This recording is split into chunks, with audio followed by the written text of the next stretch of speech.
Hello guys, welcome back to my channel. ఈరోజు నా ఛానల్లో మీ అందరికీ ఒక ఇంట్రెస్టింగ్ వీడియో గురించి అయితే చెప్పబోతున్నాను. మరి ఈ ఇంట్రెస్టింగ్ వీడియో ఏంటి అని తెలుసుకోవాలన్న క్యూరియాసిటీ మీలో ఉంటే కనుక దయచేసి వీడియో ఎక్కడ స్కిప్ చేయకుండా ఎండ్ వరకు చూసేయండి. అప్పుడే ఈ వీడియో ఏంటి అనేది మీకు క్లారిటీగా అర్థమవుతుంది. మరి చూసే ముందు దయచేసి నా ఛానల్ని సబ్స్క్రైబ్ చేసుకోండి. అలాగే వీడియో లైక్ చేయండి, షేర్ చేయండి. మీ వాల్యుబుల్ వర్డ్స్ని కామెంట్ రూపంలో నాకు తెలియచేయండి. మరి ఇంకెందుకు ఆలస్యం, లేట్ చేయకుండా వీడియోలోకి అయితే వెళ్ళిపోదాం. సో గాయస్, రీసెంట్గా నేనైతే ఒక జాతర మహోత్సవాలకి వెళ్ళడం జరిగింది గాయస్. మమ్మల్ని వేయించేసినటువంటి శ్రీ శ్రీ వీరగొల్ల పేరంటాలమ్మ అమ్మవారి దేవాలయం 73వ జాతర మహోత్సవాల సందర్భంగా నిర్వహిస్తున్న జాతర ఉత్సవాలకి అక్కడ అమ్మవారి విశిష్టతను తెలుసుకొని మేము కూడా వెళ్ళడం జరిగింది గాయస్. మరి ఎందుకని ప్రతి సంవత్సరం అమ్మవారికి ఇంత వైభవంగా జాతర నిర్వహిస్తున్నారు? మరి నిర్వహిస్తున్న జాతరలో నిప్పుల గుండమే ఎందుకు ఇంత విశిష్టతగా ఉంది? అమ్మవారి ఈ గ్రామంలోనే వెలవడానికి గల కారణం ఏంటి? అన్నీ నేను క్లారిటీగా అక్కడ ఉన్న గుడి పంతులు గారిని తెలుసుకొని ఈ వీడియో పోస్ట్ చేయడం జరిగింది గాయస్. మరి ఈ వీడియో మీకు పూర్తిగా చూస్తేనే, స్కిప్ చేయకుండా చూస్తేనే మీకు ఈ వీడియో అనేది పూర్తిగా అర్థమవుతుంది. సో ఇది ఈ గుడి వచ్చేసి వెలువరు గ్రామంలో ఉన్నటువంటి శ్రీ శ్రీ వీర పేరంటాలమ్మ అమ్మవారి దేవాలయం గాయస్.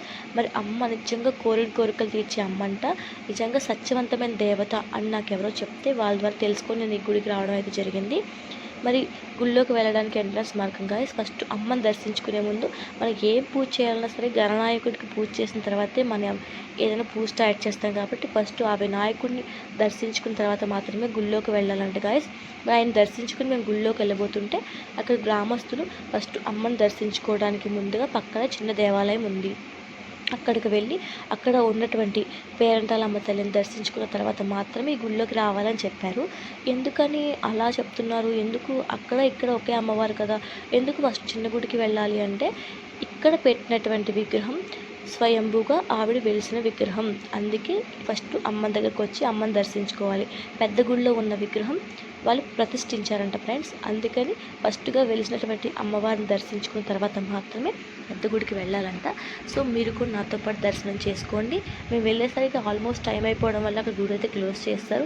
అయినా కూడా అక్కడ ఉన్నటువంటి గ్రిల్స్ లోపల నుంచి మేము అమ్మ దర్శనం అయితే చేసుకున్నాం గాయస్. మీరు కూడా స్వయంభుగా వెలిసినటువంటి శ్రీ శ్రీ వీర పేరంటాలమ్మ అమ్మవారిని దర్శించుకొని మీ మనసులో కోరికలు కోరుకోండి, అమ్మ ఖచ్చితంగా నెరవేరుస్తారు. అమ్మవారు చూడండి గాయస్, ఎంత ఆకర్షణీయంగా, ఎంత బాగున్నారో. సో అమ్మని మీరందరూ మనస్ఫూర్తిగా దండం పెట్టుకొని కోరికలు కోరుకోండి, ఖచ్చితంగా నెరవేరుతాయి. మన అమ్మని దర్శించుకున్న తర్వాత మేమైతే మళ్ళీ రిటర్న్ పెద్ద గుడికి రావడం జరిగింది. పెద్ద గుడిలోకి వచ్చి అమ్మవారి దర్శించుకున్నాం గాయస్. ఇదిగోండి అమ్మవారిని దర్శించుకోవడానికైతే మేము వెళ్తున్నాము. సో అమ్మవారు నిజంగా కోరికలు తీరుస్తారంట. మరి అమ్మవారికి మనం ఏదైనా కోరికలు కోరుకుంటే కనుక, అమ్మ నేను నీకు ఇది చెల్లించుకుంటాను, నా కోరిక తీర్చమ్మ అని చెప్పేసి అడిగితే ఖచ్చితంగా కోరికలు నెరవేరుతాయంట.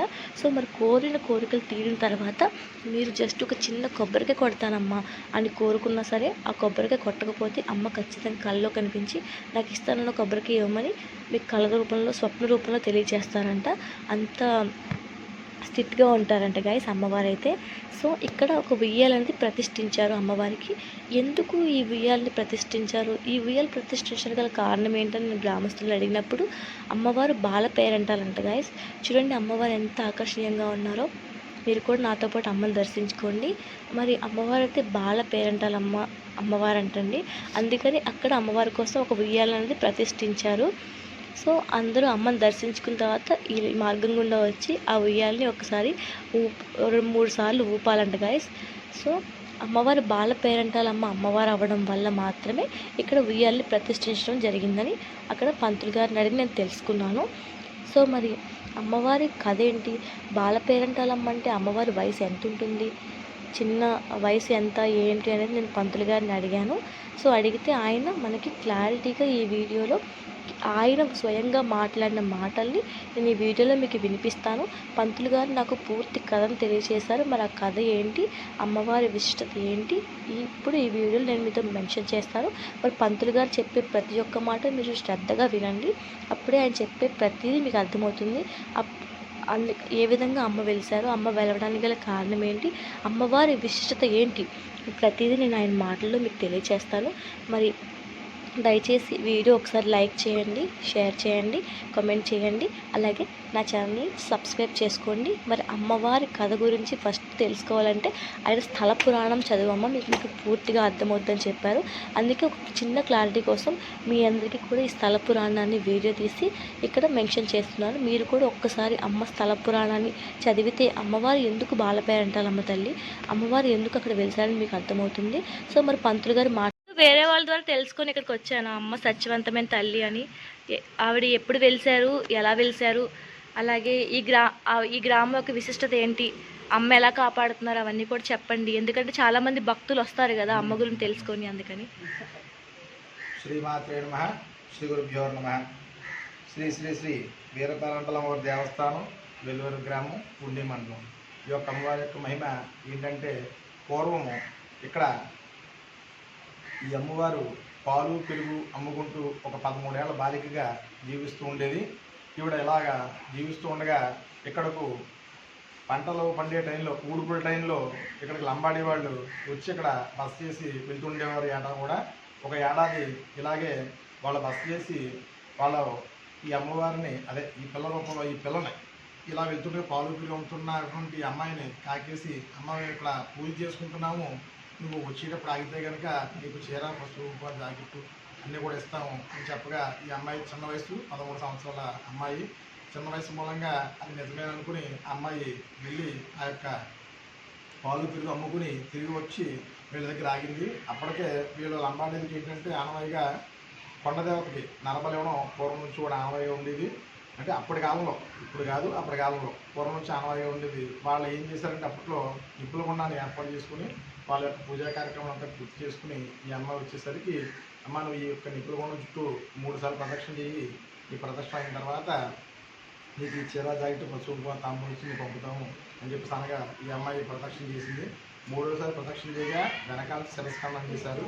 ఈ యొక్క శిరస్సు ఆ నిప్పుల గుండంలో పడి అమ్మవారు వెలిసింది. అందుకే ఈవిడ వీరపారంటలమ్మవారిగా వీరత్వాన్ని పొంది వీరుల్లో కలిసి వెలిసింది కాబట్టి వీరపారంటలమ్మ అని పేరు వచ్చింది. ఈవిడికి వర్ణానికి గొల్లలావిడ. ఈ అమ్మాయి గొల్లపేరంటాలని అంటారు కూడా. ఇప్పుడు కూడా గొల్లపేరంటాలమ్మ, వీరపేరంటాలమ్మ రెండు కూడా ఈవిడే. ఇప్పుడు వెలిసిన ఈవిడ ఇలాగా వదిలేసిన తర్వాత చాలామందికి వాళ్ళ యొక్క కుటుంబీకులు కల్లో కనిపించి, నేను ఇలా వాళ్ళ అమ్మాయిని ఇలా పలానా వద్ద చేశారు, నేను ఇలా వెలిశాను అని చెప్పేసి చెప్పగా, నాకు చిన్నగా గుడి కట్టండి అని చెప్పగా గ్రామస్తులందరూ కలిసి చిన్నగా ఒక చిన్న గుడి కట్టారు. గుడి కట్టిన తర్వాత వర్తకులు, వ్యాపారులు వీళ్ళందరూ కూడా ఇలా వెళ్తూ, అంటే అమ్మవారు పలానా తెలియదు కానీ ఇలా వెళ్తూ వాళ్ళు అనుకునేవారు అన్నమాట. ఎలాగైతే అమ్మ నేను ఇలా వెళ్తున్నాను, ఎక్కువ వ్యాపారం కొంచెం లాభం వెళ్తే కనుక మీకు మళ్ళీ వచ్చి కూడుతాను, నాకు వచ్చి వచ్చి ధనం పెట్టుకుంటాను చెప్పగా, అది కాలక్రమంలో వాళ్ళు రావడం, వాళ్ళు అనుకున్న కోరిక జరగడం, అలాగలా ఆనోట ఇవాళ రోజు రాష్ట్ర స్థాయిలో ఈ యొక్క ఆలయం ప్రసిద్ధిగాంచింది, బాగా ప్రసిద్ధిగాంచింది.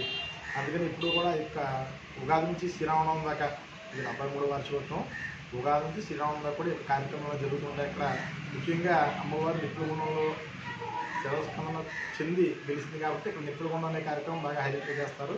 కృష్ణా జిల్లా నుంచి కూడా చాలామంది భక్తులు వస్తారు. వాళ్ళే ఇక్కడ పుట్టిన వాళ్ళ కింద మొక్కుకుని వాళ్ళు అక్కడి నుంచి వచ్చి ఇక్కడ నిప్పుల గుండం అనే కార్యక్రమాలు చేయడం జరుగుతుంది. ఎవరైనా సరే పిల్లలు పుట్టిన వాళ్ళు వచ్చి మొక్కుకుంటే పిల్లలు పుట్టారు. ఒక ఇల్లు కట్టుకోవడం లేదమ్మా, నేను ఇల్లు కట్టుకోవడం నీకు వచ్చి నాకు ఓటు వేసుకుంటాను, కోడిని ముక్కుతున్నా అంటే అలా కూడా ఇల్లు కట్టుకున్న వాళ్ళు ఉన్నారు. మా అమ్మాయి పెళ్ళిళ్ళు అవ్వట్లేదమ్మా అంటే అలా కుదిరి పెళ్ళిళ్ళు అయిన తర్వాత యానాలు భోజనాలు, అంటే వాళ్ళు ఇంటి దగ్గర పుట్టుకునే భోజనాలే ఇక్కడ గుడి దగ్గర వచ్చి ఇక్కడ పెట్టుకుంటారు. అలా కూడా చేసిన తల్లి కోరిన కొడుకులు తెచ్చే కల్పవల్లి మా యొక్క వీరపారంటలమ్మ. భక్తులందరూ రండి, తప్పకుండా ఈ యొక్క ఆలయం దర్శించండి. మీరు కోరికలు తప్పకుండా తీరుతాయి. మళ్ళీ మీరే మేము పక్కన ఉన్న వ్యక్తులకు కానీ చెప్పడం జరుగుతుంది. ఒకవేళ అమ్మవారికి మొక్కుకొని ఇది జరిగిన తర్వాత మొక్కు తీర్చకపోతే ఏమవుతుందండి? ఆవిడే కల్లో కనిపి చెప్తారు. అయినా కూడా జనాలు మొక్కు పెట్టుకున్నారో వాళ్ళు ఖచ్చితంగా రావాలి. రాకపోతే ఆవిడే కాకేసి అడుగుతుంది, పలానా వ్యక్తి నాకు మొక్కు పెట్టుకున్నాడు, వాడు రావాలి. ఓకే, రప్పించుకుంటారు. చాలా మహిమగల తల్లి. ఓకే పంతులు గారు, చాలా ధన్యవాదాలండి మీ ద్వారా. జై అమ్మవారికి. సో గైస్, మరి ఈ నిప్పుల గుండం యొక్క రహస్యం అనేది ఆల్మోస్ట్ పంతులు గారి మాటల్లో మీకు అర్థమైపోయి ఉంటుంది. మరి ఎందుకని నిప్పుల గుండం తొక్కుతున్నారంటే, అమ్మవారు 12 ఏళ్ల బాలికగా ఉన్నప్పుడు లంబాడీ వాళ్ళు నిర్వహిస్తున్నటువంటి పూజలో తాంబూలం తీసుకుంటానికి రమ్మని ఆవిడని ఆహ్వానించారంట. సో ఆవిడ తాంబూలం తీసుకుంటానికి అంటే పాలు పెరుగు వాళ్ళ ఇంట్లో వాళ్ళు పాలు పెరుగు అమ్మేవారంట గైస్. అమ్మవారు కూడా అలాగే అమ్మేవారంట. మరి అలా ఉండగా ఆవిడని ఆహ్వానించారంట తాంబూలం తీసుకుంటానికి. అలా వెళ్తూ ఆవిడ అమ్ముకుంటూ తాంబూలం తీసుకుంటానికి వాళ్ళ ఇంటి దగ్గర ఆగారంట. సో మరి తాంబూలం తీసుకునే ముందు ఒకసారి ప్రదక్షిణాలు చేయమ్మా అని ఆవిడని అడగగానే 2 సార్లు ప్రదక్షిణ చేశారంట గైస్. 3వ ప్రదక్షిణ చేయగానే ఆవిడ శిరస్సు ఛేదనం చేశారంట లంబాడి వాళ్ళు. అప్పుడు ఆ శిరస్సు వెళ్ళి అక్కడ నిప్పుల గుండెల్లో పడడం జరిగిందంట గైస్. అందుకని అమ్మవారు వీర పేరంటాల అమ్మవారుగా వెలిసారంట ఆ గ్రామంలో. అలాగే అమ్మవారు, అమ్మ నాకు ఈ కోరిక తీర్చమ్మ, నీకు ఇలా మేకపోతులు ఇస్తాను, నిప్పులు కూడా తొక్కుంటాను భక్తులు మొక్కుకుంటారంట. సో అలా మొక్కుకోగానే అమ్మ వాళ్ళ కోరికలు తీర్చడం జరుగుతుంది గైస్. అప్పుడే భక్తులు అందరూ ఈ నిప్పుల గుండం తొక్కడం ఆనవాయితీగా పెట్టుకొని ప్రతి సంవత్సరం కూడా ఈ జాతరలో నిప్పుల గుండం తొక్కడం జరుగుతుందని పంతులు గారు నాతో చెప్పడం జరిగింది గైస్. ఈ వీడియో నేను పోస్ట్ చేయడానికి గల కారణం ఏంటంటే, అమ్మ గురించి తెలియని వాళ్ళు ఇంకెవరైనా ఉన్నట్లయితే నా ఈ వీడియో చూసి అమ్మ దగ్గరికి వెళ్ళి దర్శించుకుంటారు, అమ్మని దర్శించుకుంటారు, మీ యొక్క కోరికలు కూడా అమ్మ ద్వారా నెరవేరుతాయి అన్న ఒక చిన్న ఉద్దేశంతో మాత్రమే ఈ వీడియో నేను పోస్ట్ చేస్తున్నాను గైస్. మరి ఈ వీడియోలో ఇప్పటి వరకు నేను తప్పు మాట్లాడినా, ఏమైనా మిస్టేక్గా మాట్లాడిన దయచేసి నన్ను క్షమించండి. తప్పులుంటే మీరు నాకు కామెంట్ రూపంలో సరిచేసి చెప్పండి గైస్.